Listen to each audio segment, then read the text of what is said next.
The red carpet betrayal. The evening was supposed to be perfect. Lights flashed across the sky as a crowd gathered outside the majestic Imperial Theater in downtown Los Angeles. Photographers, fans, and film critics filled the red carpet with excitement and energy. This was the official world premiere of John Wick 5, a film that millions had been waiting for. Banners with Keanu Reeves' face hung from the walls, his image larger than life staring back at the city he had helped define with decades of unforgettable performances. But behind the velvet ropes, something was wrong. Keanu arrived alone, dressed in a simple black suit, his long hair tied back gently, his face calm, almost too calm. No entourage, no bodyguards, just him and the air of quiet dignity he carried everywhere. The limo door closed behind him softly, and he began to walk toward the entrance. The energy shifted as fans screamed his name, their hands outstretched for autographs and photos. But when Keanu reached the security checkpoint at the red carpet entrance, everything changed. A tall man in a headset, dressed in a sleek black suit, stepped in front of him. His hand was raised in a flat, commanding gesture. "Sir, this area is for invited guests only," the guard said firmly without even glancing at Keanu's face. Keanu blinked. I am invited," he replied gently.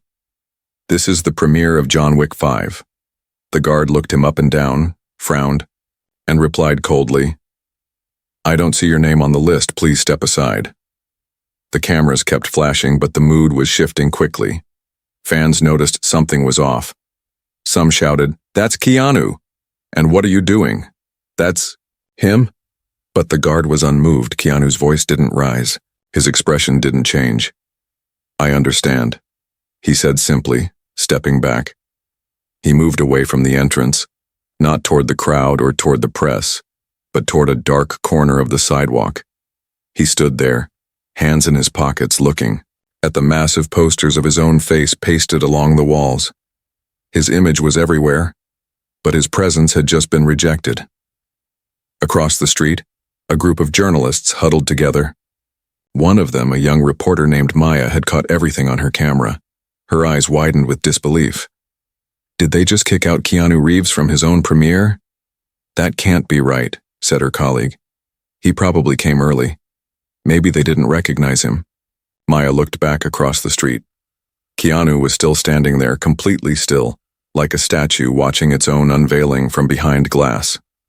Meanwhile, inside the theater, executives from the production studio were shaking hands, sipping champagne, and celebrating the night. But not everyone was celebrating. Upstairs in the mezzanine balcony, a quiet man in his 60s sat by himself, holding a copy of the film's original script in his lap. His name was Elliot Jennings, and he had been one of the original writers on the John Wick series. He had not seen Keanu enter the building, and something about that didn't sit right with him. Elliot got up slowly, his cane tapping against the marble floor, and left the room. Outside, Keanu was finally approached by a teenage fan, maybe 15 years old, wearing a faded Matrix t-shirt. His hands trembled as he offered a small sketchbook. "Mr. Reeves," the boy said, "I drew this for you." Keanu looked down at the drawing. It was a pencil sketch of John Wick, with eyes that held deep pain and silent strength. It was beautiful. Keanu smiled softly. "Thank you," he said. "You drew his heart right. Not many people do." The boy grinned, tears forming in his eyes. Just then, a sleek black van pulled up near the curb.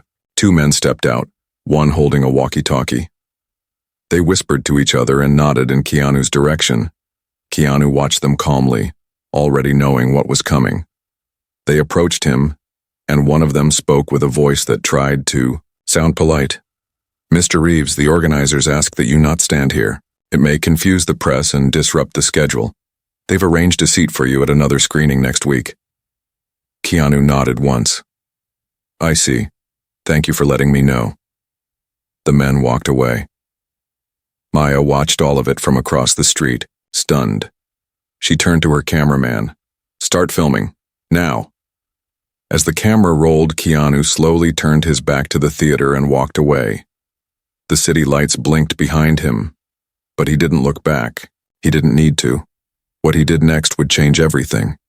He didn't call anyone. He didn't post online. He didn't start a fight or demand anything.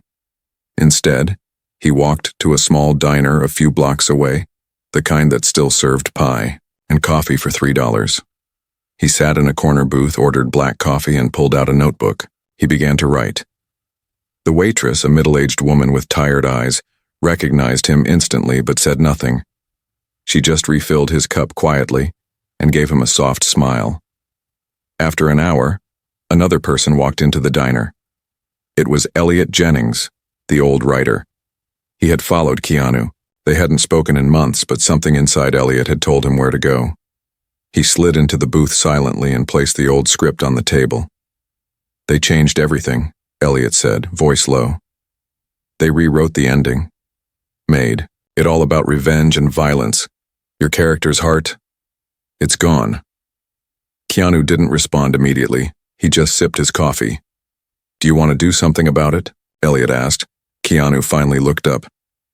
Yes, he said, but not like them.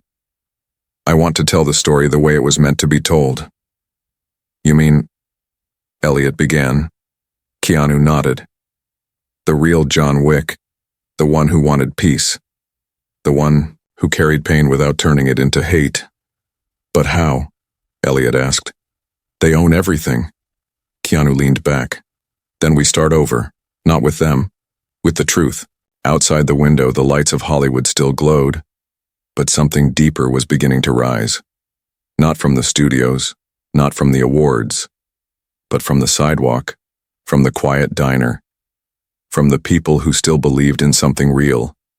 And, far away in a private room at the premiere, a studio executive finally looked up from his glass and asked, "Where's Keanu?" No one could answer, and in that silence a storm was beginning to brew. The storm beneath the surface. The next morning, the city woke to headlines that no one had expected. They weren't printed in the major magazines or shown on the glossy entertainment shows. They were whispered through social media, written in comment threads and shared by fans who had recorded pieces of what happened. Videos emerged from the night before. Shaky footage showing Keanu Reeves being turned away from the red carpet, standing silently across the street, walking away without a word.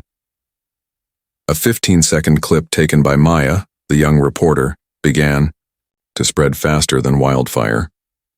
She had posted it with a caption that simply read, "How do you turn away the man who built the legend?"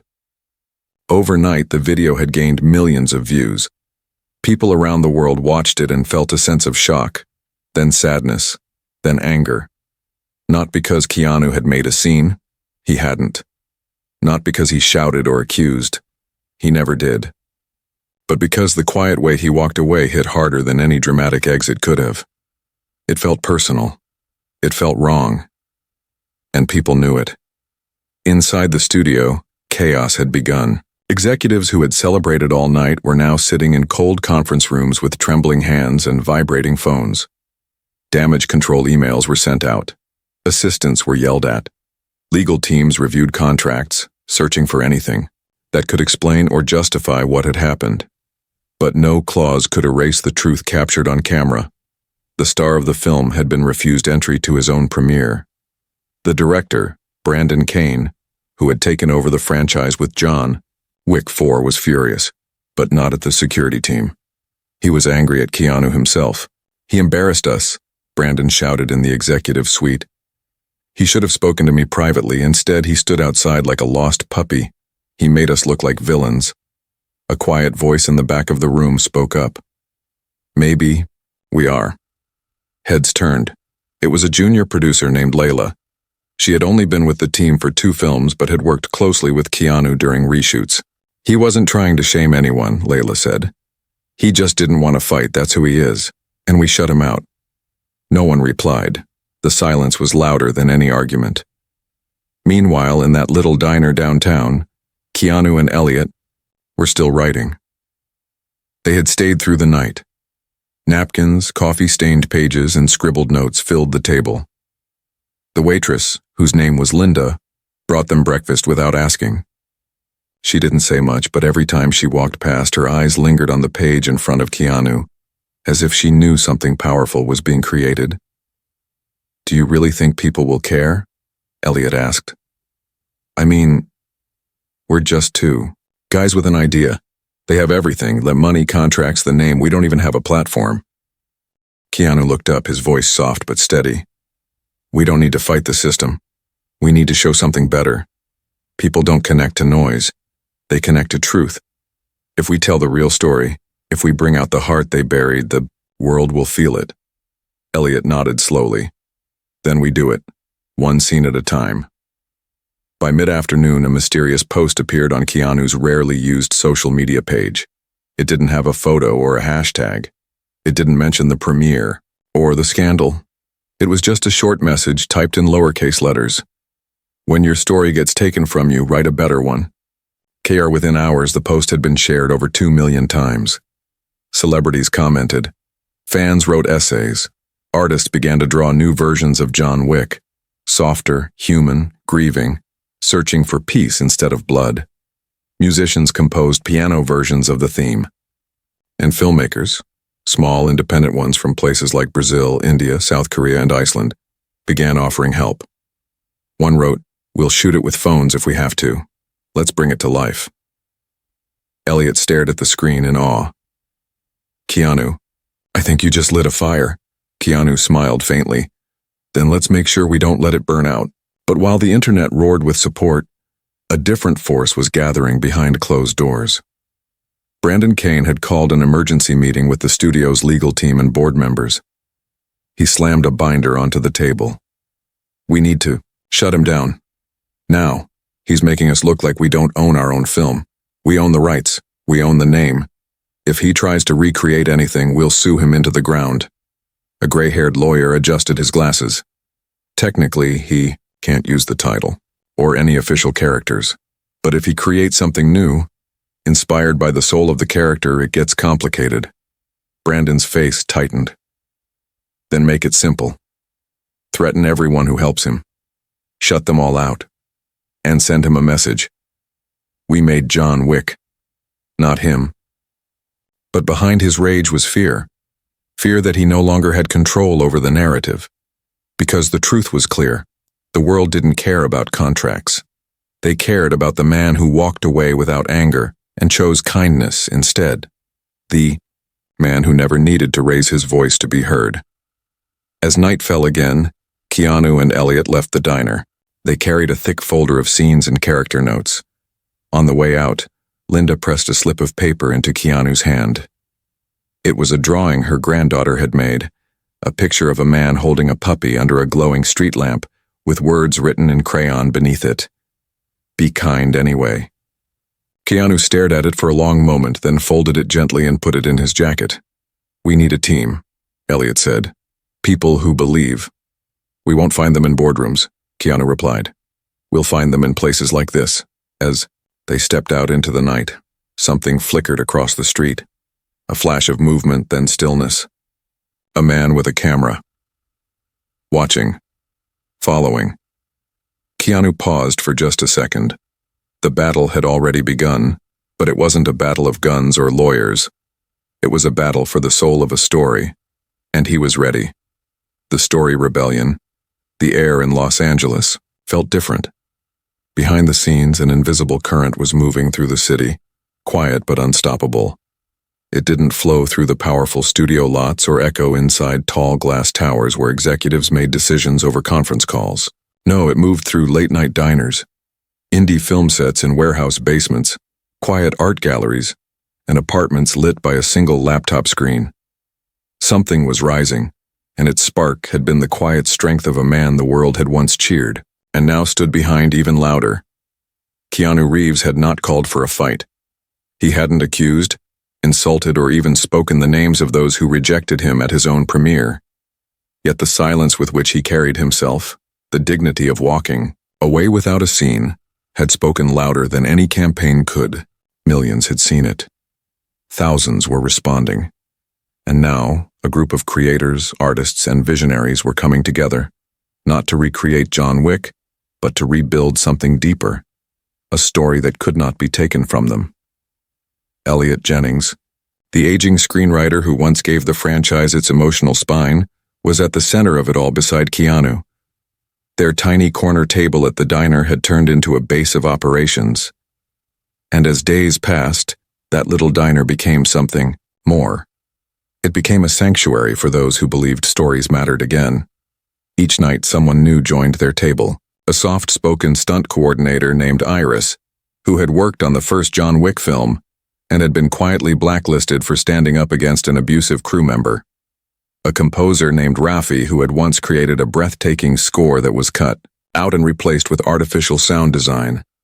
A costume designer, a lighting technician, a young director who had walked away from fame because she refused to turn her vision into a product.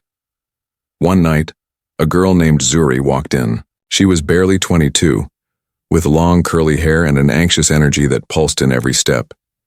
She had come with nothing but a backpack, a short film reel on a USB drive, and a heart full of fire. She had directed a student short called Ashes, of peace that had gone viral in underground circles. She looked at Keanu across the table and said, "If you're really doing this, I want in. No money, no contracts, just truth. Let's bring him back. Not John Wick, but the soul of him." Keanu listened. He always listened more than he spoke. When she finished, he nodded once.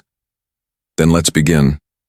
Meanwhile, the studio was in full panic mode. Brandon Kane, the director who had taken over the 5th installment of the franchise, was no longer just annoyed. He was furious. The support pouring in for Keanu was starting to drown the film's PR. Every time they tried to promote John Wick 5, someone replied with clips of Keanu being turned away. And worse, fans were rejecting the movie. Reviews were calling it soulless, hollow, and disconnected from the man it was built on. The studio sent cease and desist letters to blogs and fan pages. They tried to take down the viral clips. They paid influencers to post fake positive reviews. They even offered free tickets through shady marketing deals to inflate interest. But the audience could feel it. The magic was gone.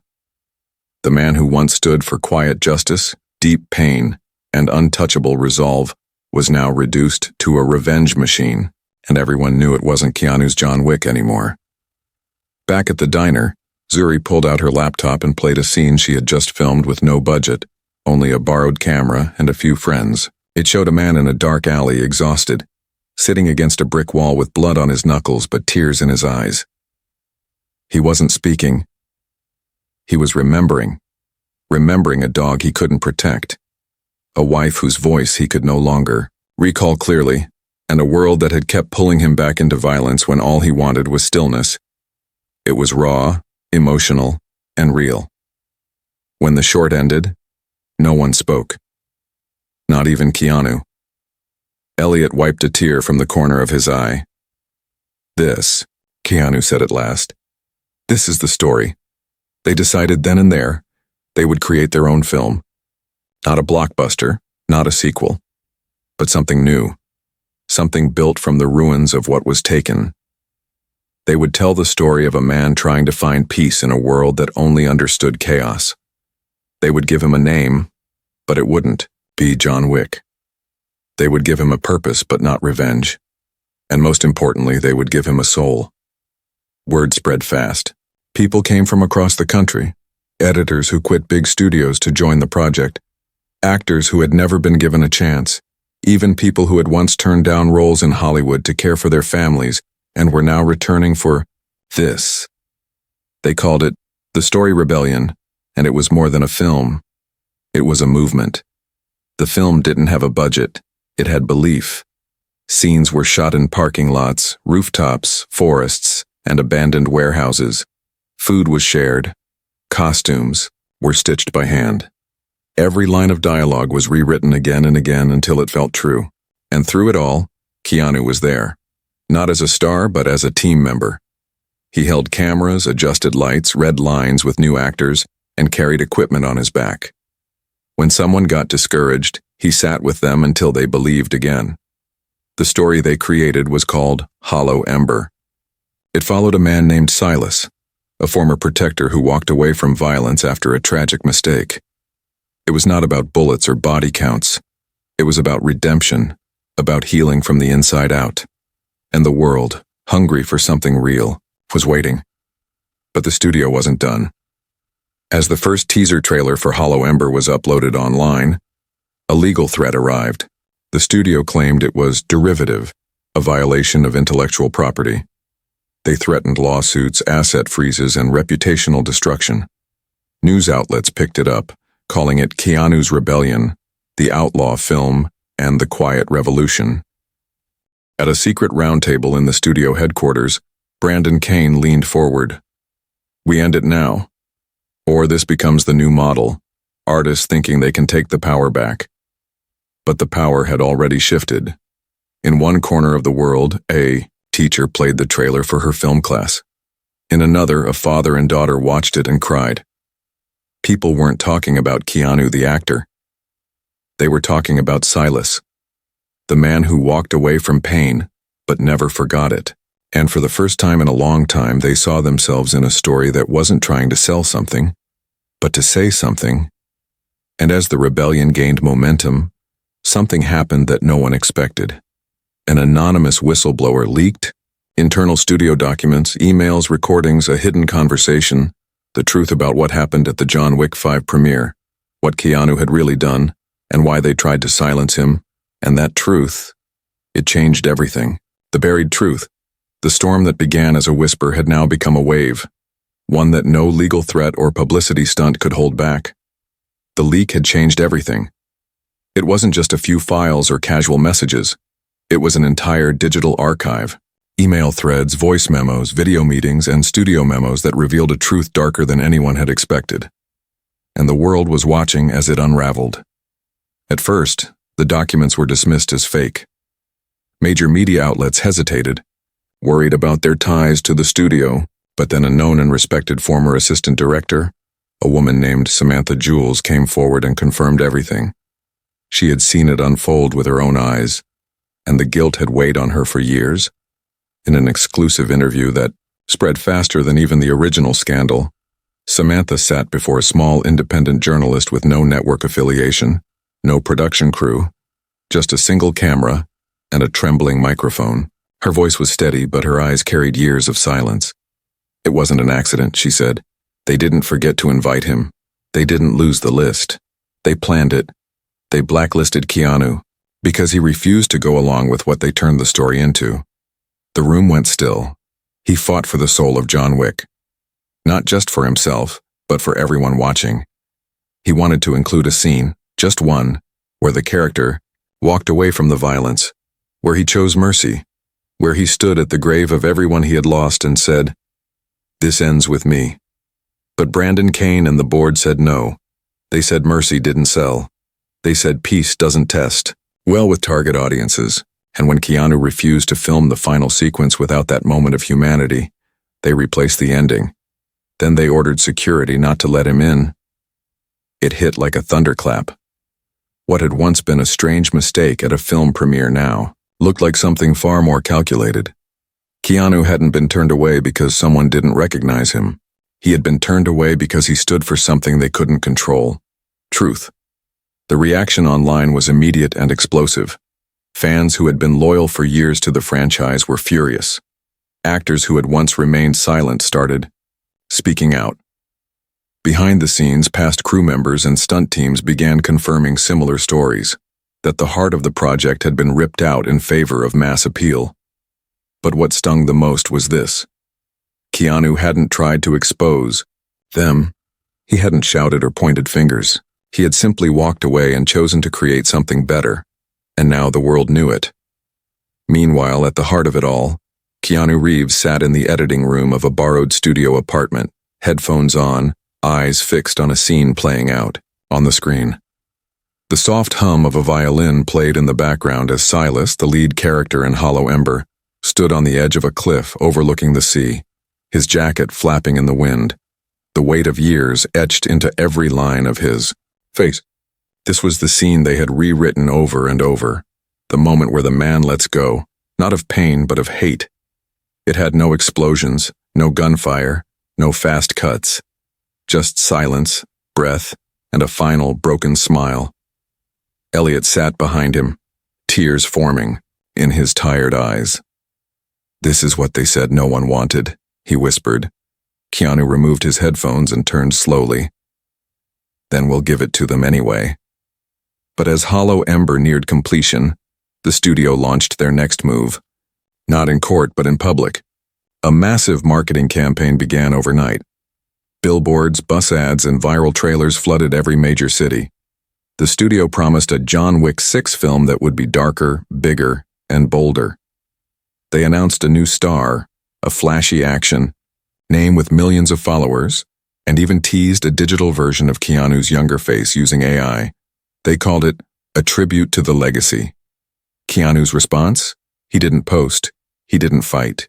He just released a short clip from Hollow Ember.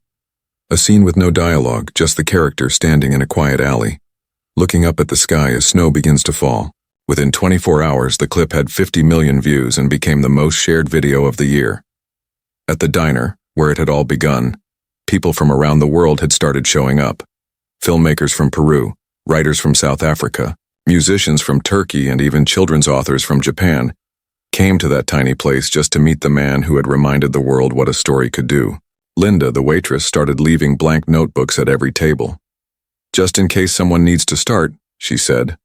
But as support poured in, threats began arriving too. Elliot received an unmarked envelope at his doorstep. Inside were legal threats, accusations of breaching non-disclosure agreements, and warnings about his family's safety. Zuri's apartment was broken into. Her hard drives were taken, and Iris, the stunt coordinator, found her name on a blacklist that was circulating across casting offices nationwide. The message was clear: stop now or be erased. And still, they continued, because the truth they were telling wasn't just about a film. It was about every artist who had been told to stay silent, every voice that had been drowned out in boardrooms, every story that was rewritten until it became nothing but noise. Then came the night of the Independent Film Festival. Zuri's eyes were wide as she stepped onto the small stage. The crowd was larger than expected. Hundreds had come, filling an old theater that hadn't been sold out in years. Cameras flashed, people whispered, and then the lights dimmed. "Ladies and gentlemen," she said, voice trembling, "we made this with nothing but borrowed cameras, handwritten scripts, and hearts that refused to quit. This is for everyone who was told their voice didn't matter. This is Hollow Ember." As the screen lit up and the story unfolded, no one spoke, not even during the credits. The final scene faded into silence, and for nearly 30 seconds the crowd remained still. Then came the sound, not of clapping, but of people standing in quiet respect. Some were crying, others were hugging, and Keanu, seated in the back row, lowered his head, overwhelmed. Elliot placed a hand on his shoulder. "You brought something back," he whispered. "Not just the story, the soul of storytelling itself." But as the lights came back on, a figure stood by the exit, Brandon Kane. His eyes locked with Keanu's, and for the first time the man who had tried to erase him was speechless, but he wasn't done yet. The betrayal behind the curtain. The applause had faded, but the feeling in the room refused to disappear. The old theater, once half forgotten and nearly abandoned, now held within its walls something priceless: truth, art, and the resurrection of purpose. Hollow Ember was no longer just a film. It had become a quiet rebellion, not through violence or confrontation, but through the simple, undeniable force of honesty. It struck something raw in the people who watched it. And as the crowd began to file out, their faces lit with a strange mix of sadness and hope, Keanu remained seated in the very last row, hidden in the shadows, watching not the screen, but the people. Then he saw him, Brandon Kane, standing at the far end of the aisle, dressed in tailored black, his expression unreadable, arms folded, eyes locked on Keanu. It wasn't the first time they had shared a room, but it felt like the most important. Brandon didn't move forward. He waited, a challenge, silent and sharp. And slowly, Keanu rose from his seat, walked the length of the row, and met him just beneath the faded exit sign that hung like a final warning above them both. I should congratulate you, Brandon said first, his voice quiet, smooth like a blade wrapped in velvet. You made your little film, got your little crowd, stirred up a storm. What now? Keanu looked at him calm as ever. Now we let it speak for itself. Brandon laughed bitterly. You still don't get it. The world doesn't care about truth. It cares about control, about who owns the story. You think these people will still be with you when the excitement fades? When the next shiny distraction comes along? Maybe, Keanu replied. But I didn't do this to own anything. I did it so someone watching could remember who they are. Brandon stepped closer. You want to be the hero? The humble prophet? Fine, but don't pretend you're not in this for something. Everyone is. Even you. For a moment, Keanu said nothing. Then, almost in a whisper, I'm in this to remind myself not to give up on people, including you. Something flickered in Brandon's eyes.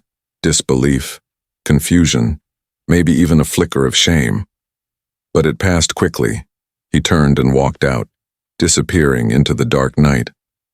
Outside, a chill wind moved through the street. The lights of the theater still flickered, casting long shadows on the pavement. Keanu stepped out a few minutes later and was immediately surrounded by small clusters of people.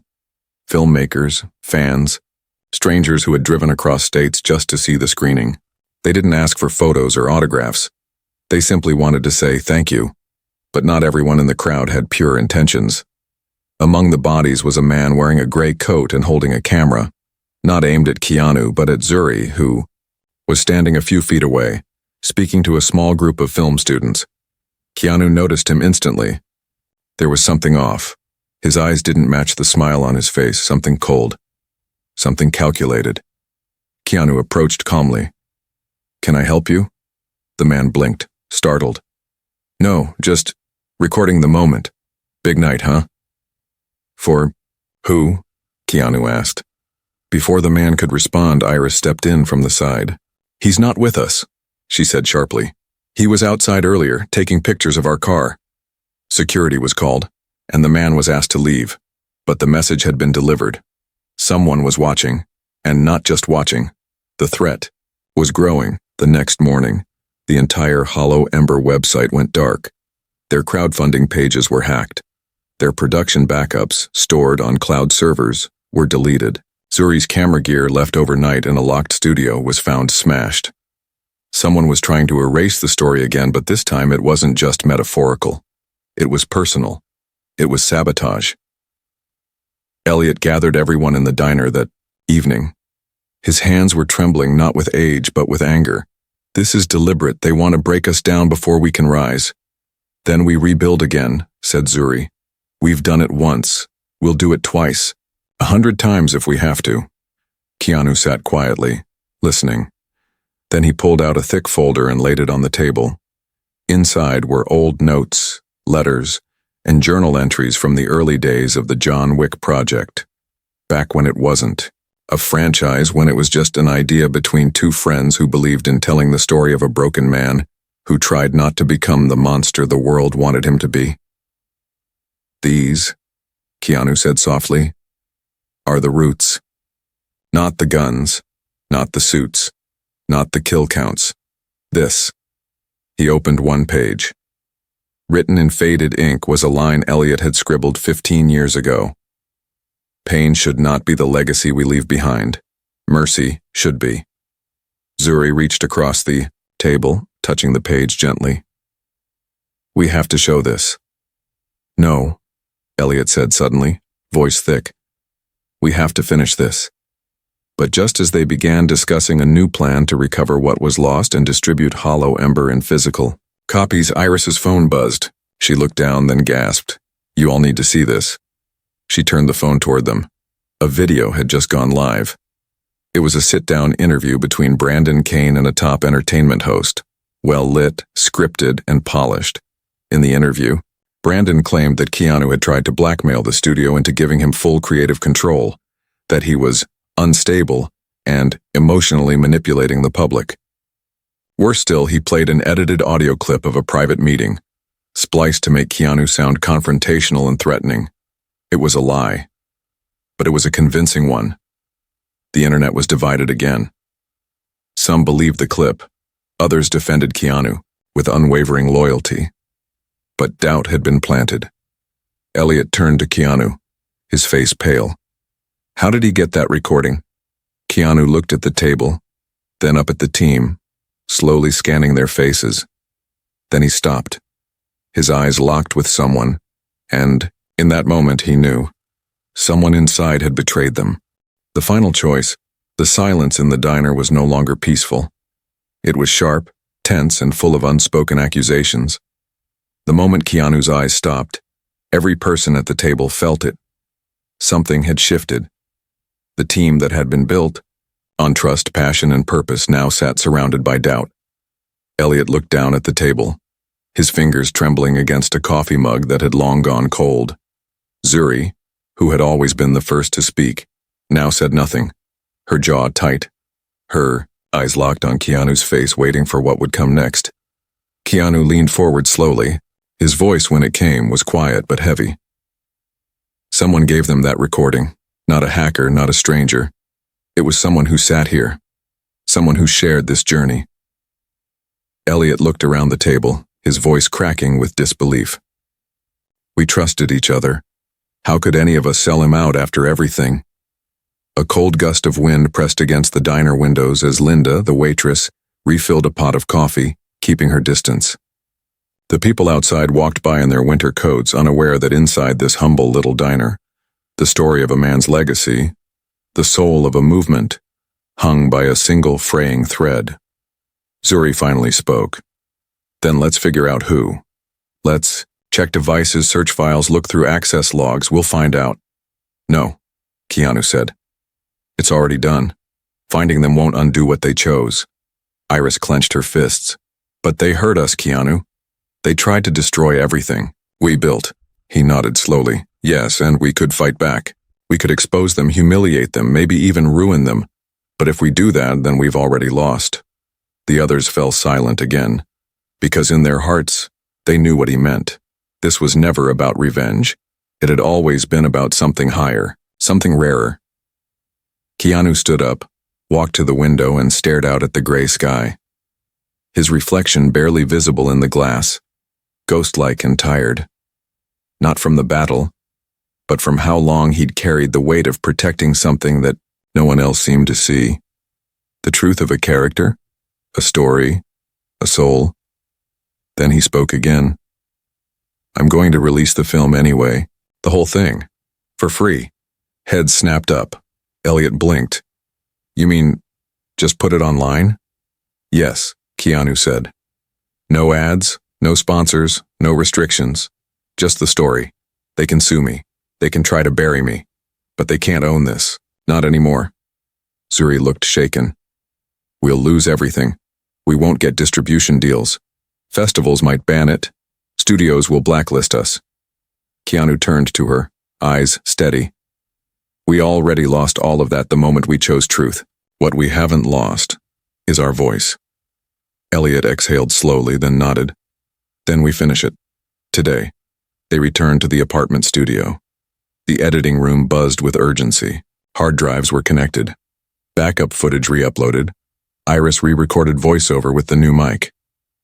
Rafi, the composer, sat at the keyboard, fingers dancing over keys to blend emotion with sound. Every scene was reviewed with a kind of reverence, as if they all knew this might be their last shot to show the world what mattered. Meanwhile, in the tallest glass tower in the city, Brandon Kane sat in a high-rise office surrounded by lawyers and executives. His face was calm, confident, sipping coffee as the edited interview continued to climb in views. They'll fold, he said. He's a sentimental fool. He'll back off once he sees how alone he is. But Brandon didn't know what was happening beneath the surface. He didn't know that around the world, creators, artists, and audiences had been building something of their own. They had taken scenes from the trailer and translated them into languages Keanu didn't even speak. They wrote poems, drew fan art, even composed songs inspired by Silas's character. And when the full film finally dropped, posted without warning, without press, just a quiet link shared by Keanu with the caption, This is for anyone who ever felt erased. The internet stopped. The film spread like nothing ever had. Not because of algorithms, but because of hearts. People watched it not just with their eyes, but with something deeper. Comments poured in from people who said they hadn't cried in years, veterans who felt seen, parents who said they finally understood their sons, teenagers who found silence healing, artists who had almost given up, actors who had nearly quit. This wasn't a movie. It was a mirror. And in that mirror, millions saw not a celebrity or a brand, but themselves. Then, one day later, Brandon Kane resigned from his position at the studio. No press conference, no apology, no explanation. But the world understood. And as the dust began to settle, a final shock arrived. The traitor was revealed, not through blame, but through confession. It was Rafi, the composer. In an emotional video recorded from his car, he admitted he had shared the recording with the studio. Not for money, not for fame, but out of fear. "I was scared they'd take my kids' insurance," he said. "Scared they'd ruin me before I could finish the score. I thought if I gave them something, they'd leave me alone. I didn't know they'd twist it. I didn't know they'd—" His voice cracked. "Keanu, if you're watching, I'm sorry. I never meant to betray you. I just didn't know how to be brave like you." The response was overwhelming, but Keanu never posted a comment. Instead, he showed up at Rafi's home the next day. No cameras, no reporters, just a knock on the door. When Rafi opened it, he froze in shock. Keanu smiled. "We need your music," Rafi cried in the doorway. They hugged like brothers. And in that moment, the story was no longer about betrayal, loss, or even victory. It was about grace, about the power of choosing forgiveness when the world chooses fire. Months passed. Hollow Ember was archived by museums. Schools taught its journey in media ethics classes. Film critics called it the heartbeat cinema had forgotten. But Keanu never made a sequel, never cashed in. Instead, he disappeared from the spotlight, again, only to be seen a year later, teaching a group of kids at a tiny film camp in a mountain town, showing them how to tell stories with nothing but paper, pencils, and a voice. Because for him, the legacy was never the fame, never the fight. The legacy was the truth.